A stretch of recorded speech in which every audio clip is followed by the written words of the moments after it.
السلام علیکم ورحمۃ اللہ وبرکاتہ۔ ہم میں سے ہر ایک کو یہ شوق ہوتا ہے کہ ہم یہ جان سکے کہ نبی صلی اللہ علیہ وسلم کی عبادات کیسی تھی، وہ نماز میں قیام کتنا لمبا کرتے تھے اور اس میں کیا پڑھتے تھے، رکوع میں کیا پڑھتے تھے اور سجود میں کیا پڑھتے تھے۔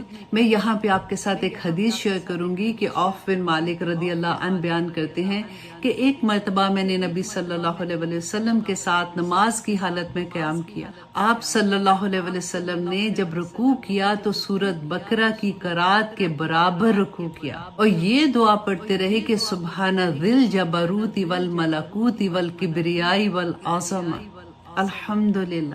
ابو داود میں تو یہاں تک بھی ہے کہ نبی صلی اللہ علیہ وسلم نے جب اپنا قیام کیا تو اس میں پوری سورۃ بقرہ پڑھی اور جب رکوع کیا تو اتنی ہی دیر نبی صلی اللہ علیہ وسلم نے رکوع کیا اور اس میں وہ یہی دعا پڑھتے رہے اور جب سجدے میں گئے تو اتنا ہی لمبا سجدہ کیا۔ سبحان اللہ۔ اللہ سبحانہ تعالیٰ سے دعا کرتے ہیں کہ اللہ سبحانہ تعالیٰ ہماری نمازیں بھی اتنی ہی خوبصورت کر دے۔